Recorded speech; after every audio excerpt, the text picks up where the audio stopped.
પાંચ રાજ્યોના પરિણામ અને એના કરતાં પણ વધારે ગુજરાતના બાય ઇલેક્શન ઉમરેઠમાં આજે શું પરિણામ આવ્યું એના પર પણ આખા ગુજરાતની નજર હતી. ઉમરેઠમાં ભારતીય જનતા પાર્ટીએ ખૂબ મહેનત કરી. ઉમરેઠના જે ધારાસભ્ય હતા એમના મૃત્યુ પછી એમના દીકરાને જ ભારતીય જનતા પાર્ટીએ મેદાને ઉતાર્યા અને પરિણામ જાહેર થઈ ગયું છે. પરિણામ શું છે તો પહેલાં એની વાત કરીએ તો આણંદના ઉમરેઠ બેઠક ઉપર ભારતીય જનતા પાર્ટીના હર્ષદ પરમારનો વિજય થયો છે. હર્ષદ પરમારના વિજય સાથે સાથે કોંગ્રેસના ઉમેદવાર ભૃગુરાજ સિંહ ચૌહાણની હાર થઈ છે. કેટલા મતથી વિજય થયો છે તો 30,500 મતથી એમનો વિજય થયો છે. ભારતીય જનતા પાર્ટીના પૂર્વ ધારાસભ્ય ગોવિંદભાઈ પરમારના નિધન પછી આ બાય ઇલેક્શન થયા હતા. આ બાય ઇલેક્શનમાં બહુ બધા પક્ષો એવા હતા કે જે માત્ર ત્યાં ઉતર્યા હતા અને એના નામે બહુ બધા ફંડિંગ લીધા હતા. એ બધા જ અપક્ષો અને અલગ અલગ પાર્ટીઓ પછી પણ ભારતીય જનતા પાર્ટી અને કોંગ્રેસની ત્યાં સીધી લડાઈ હતી. ઉમરેઠ ઉપર ચર્ચા ઓછી એટલે થઈ કારણ કે બાય ઇલેક્શન હતા. 5 રાજ્યોના રિઝલ્ટ પણ હવે એકદમ ઓલમોસ્ટ ક્લિયર છે. જેમાં પશ્ચિમ બંગાળ પર જેની નજર હતી એ પશ્ચિમ બંગાળમાં ભારતીય જનતા પાર્ટીનો ભગવો લહેરાઈ રહ્યો છે. કેરળમાં કોંગ્રેસે ખૂબ સરસ પ્રદર્શન કર્યું છે. રિઝલ્ટ આવશે એની પહેલાં હવે રિઝલ્ટનું ચિત્ર ક્લિયર થઈ ગયું છે. ઉમરેઠ બેઠક ઉપર બહુ બધા દાવપેચ થયા. આખી ભારતીય જનતા પાર્ટી ત્યાં ઉતરી હતી. સીએમ ત્યાં ઉતર્યા હતા, ત્યાંથી ભાષણો દેવામાં આવ્યા હતા. હર્ષદભાઈ કરતાં વધારે ગોવિંદભાઈની ચર્ચા એટલે હતી કે નામ ગોવિંદભાઈનું અને પછી હર્ષદભાઈને ઉતારવામાં આવ્યા હતા.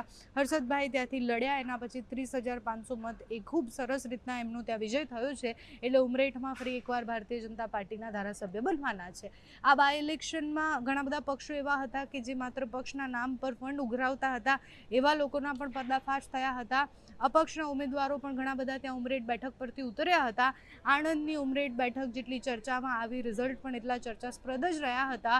કારણ કે એક તરફ કોંગ્રેસ હતું અને બીજી તરફ ભારતીય જનતા પાર્ટીના બધા જ નેતા, બધા ગજાના નેતા. એટલે તમે એ જુઓ કે જ્યારે ફોર્મ ભરવાનો સમય હતો ત્યારે સીએમ પોતે ત્યાં ગયા હતા. એક મોટો રોડ શો જેવું કર્યું હતું અને એના પછી હવે ઉમરેઠમાં ભારતીય જનતા પાર્ટીને જીત મળી છે. એ જીત પછી હવે 5 સ્ટેટ ઇલેક્શન પર પણ પાછા આવી. એટલે આજનો દિવસ એ દેશની રાજનીતિ માટે પણ ખૂબ મહત્વનો હતો. ગુજરાતની રાજનીતિમાં તો એક નવા ધારાસભ્ય મળી ગયા છે. દેશની રાજનીતિમાં બધાની નજર હતી એ પશ્ચિમ બંગાળ પર. એ પશ્ચિમ બંગાળમાં ભારતીય જનતા પાર્ટીનો ભગવો લહેરાયો છે. ટીએમસીએ જેટલી મહેનત કરી આના પછી જ્યારે રિઝલ્ટ એકદમ ક્લિયર થઈ ગયા છે ત્યારે મમતા બેનર્જીની એક પ્રતિક્રિયા પણ સામે આવી છે. જેમાં એવું કહી રહ્યા છે કે અમારી સાથે ખૂબ ખોટું થયું છે. અમારા ઉમેદવારોને જ્યાં મતગણતરી હતી એ સેન્ટર સુધી જવા પણ નથી દેવામાં આવ્યા. ગઈકાલ રાતથી જ ત્યાં બબાલોના દ્રશ્ય સામે આવી ગયા હતા. ટીએમસીની ત્યાં હાર, દીદીની હાર, એ બહુ બધા સંકેતો આપે છે. આના પછીની બહુ બધી ચૂંટણીઓમાં આની અસર રહેશે. એટલે એ પંજાબનું ઇલેક્શન હોય, યુપીનું હોય, બધી જ જગ્યાએ એની અસરો દેખાય એ સ્વાભાવિક છે.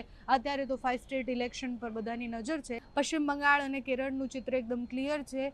વિજય રથ એકદમ સરસ ત્યાં ચાલ્યો છે. એટલે ત્યાં પણ એવું કહેવાતું હતું કે વિજય અને જે રીતના એ ચૂંટણી લડ્યા હતા એ કયા દમ પર અને પોતાના એકમાત્ર ચહેરાના દમ પર જે ચૂંટણી લડાઈ એમાં ત્યાં એમનો વિજય થયો છે. અત્યારે 5 સ્ટેટ ઇલેક્શન અને ઉમરેઠની જે બેઠક હતી એના રિઝલ્ટ આવી ગયા છે. 5 સ્ટેટ ઇલેક્શનના રિઝલ્ટ તો સાંજ સુધીમાં એકદમ ક્લિયર થશે. ચિત્ર ક્લિયર છે. અત્યારે ઉમરેઠ ઉપર હર્ષદભાઈની જીત થઈ ગઈ છે. તમારું આ વિષય પર શું માનવું છે? આ વખતની આ જે ચૂંટણીઓ હતી એ વિષય પર શું કહેવું છે? અમને કમેન્ટ્સમાં જણાવજો. અત્યારે આ વિડીયોમાં બસ આટલું. જો તમે અમને યુટ્યુબ પર જોઈ રહ્યા હોય તો સબસ્ક્રાઇબ કરજો, ફેસબુક પર જોઈ રહ્યા હોય તો ફોલો કરજો, અમારા વિડીયોને લાઇક અને શેર કરજો.